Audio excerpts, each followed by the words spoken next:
Hello, I'm Ryan, and welcome to my channel, Analyze This Mr. Bond, where I discuss the adventures of James Bond 007 and dig for what lies beneath the surface. And today I come before you to plead for the return of the gentleman spy. He's been absent for far too long. I may be excited about the future of the James Bond character. The announcement trailer for the new video game 007 First Light certainly got my blood pumping, and I'm eagerly anticipating every trickle of news that we get about Amazon MGM's efforts to get Bond 26 off the ground. But I remain nervous that the aspect I most want to see celebrated in newer incarnations of the character might not get the emphasis that it deserves. We've spent the past few decades without James Bond's connoisseurship, his cultural fluency, given its due. That is a core element of the escapist fantasy of the Bond character. Bond functions as a kind of travel guide. In fact, one of the aspects that made the series so popular was that when it debuted in the 1960s, it was showing people a life they couldn't have imagined for themselves. The spectacle of those early Connery films is so deeply rooted in their travel to exotic locations, in their indulgence of luxuries that were not easily attainable. Travel was not as easy as it is today. In fact, we live in an era where we're almost jaded about travel or luxury.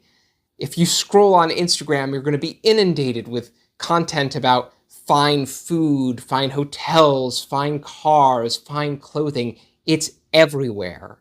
It's all been flattened into content. You might say that we are drowning in images of experience and lack a sense of experience itself. But that's where I think it can be helpful to really return to the roots of the James Bond character. The core of the Bond character is escapism rooted in a sense of travel writing. Ian Fleming was a passionate travel writer, and he was deeply curious about culture, about people, about food. He imbued Bond as a character with that same curiosity. And so Bond's adventures are not just about danger and menace and violence and sensuality, but an appetite for the world around him. Bond is not just a man passing through the world, he's a student of it. The character of James Bond has a sense of urgency because he's living on borrowed time. He savors that drink because it might be the last drink he ever has. His profession has put his life at risk. He may die any day, and he's reconciled himself to that fact. When he soaks up a city he's visiting, it's because it might be the last city he ever sees.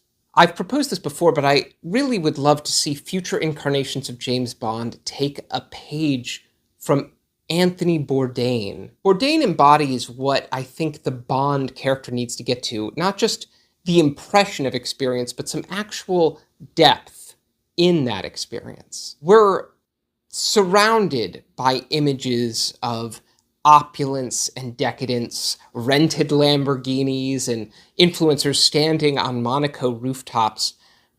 The currency of luxury imagery doesn't carry what it used to, but detail and depth of experience still carries a lot of weight. And that's something you get in the Chronicles of Anthony Bourdain and his wonderful documentary series. You get such a wonderful sense of his love for place and people and culture, and for understanding how he relates to this place in this point in time. And I think that's actually a very important facet of the Bond character that has never really been fully explored on screen. Bond shouldn't just check into a 5-star hotel.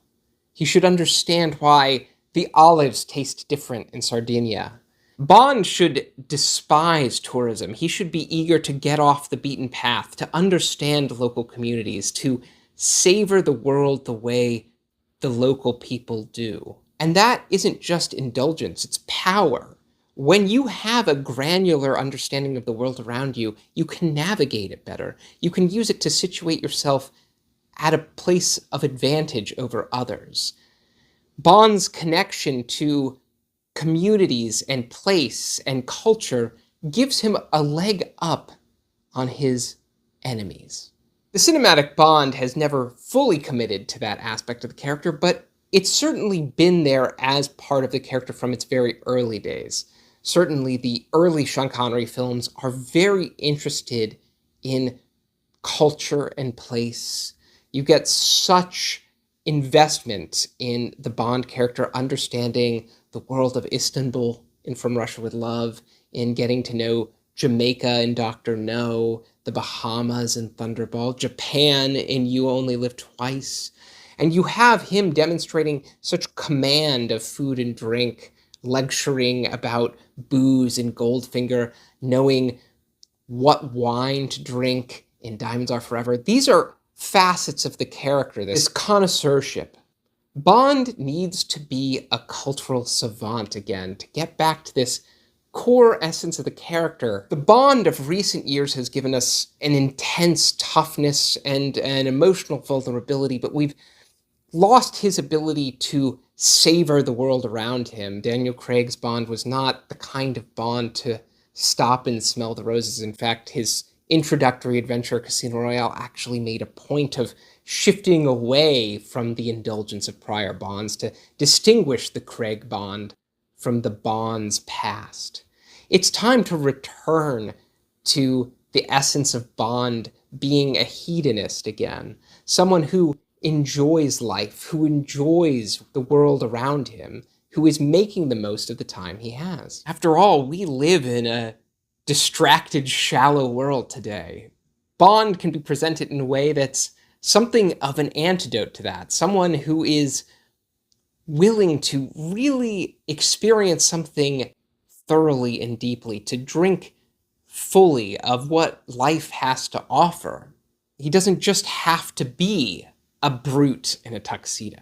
I believe that escapism today is about the depth of experience, about the richness of experience, about the uniqueness of experience. We need a Bond today who knows the best jazz club in Tokyo or the best cafe in Tangier, who collects friends in remote places of the world and uses them as guides to understand the landscapes in which he finds himself and bring the audience along with him in that exploration. After all, that's part of what makes the character so unique. It is this cocktail of being a figure of incredible danger. Bond is an incredibly lethal individual, but he's also someone who is fussy. He's interested in clothes, in wine, in food, and he has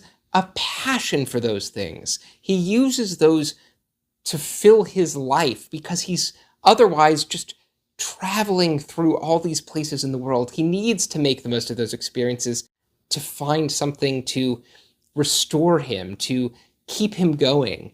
That appetite is critical to the character. And that's what helps him stand out in a landscape of tough guy action heroes. There are no shortage of brutal, lethal action heroes in the world.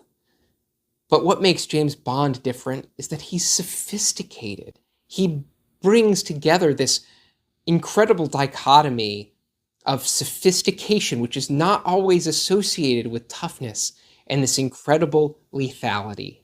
And I really hope this series will get back to that. As excited as I am about 007 First Light, my major concern about watching that trailer is that in giving us a young, action-forward Bond, it feels like the sophistication isn't there, in part because that Bond has to learn to get to that point of maturity.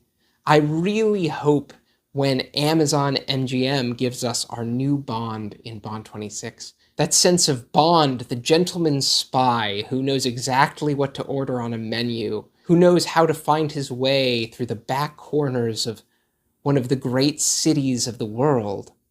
I hope that version of Bond is what we get. As always, I'm eager to hear your thoughts. I can't wait to engage with you all in the comments. Thanks as always for watching, and I'll catch you in the next one.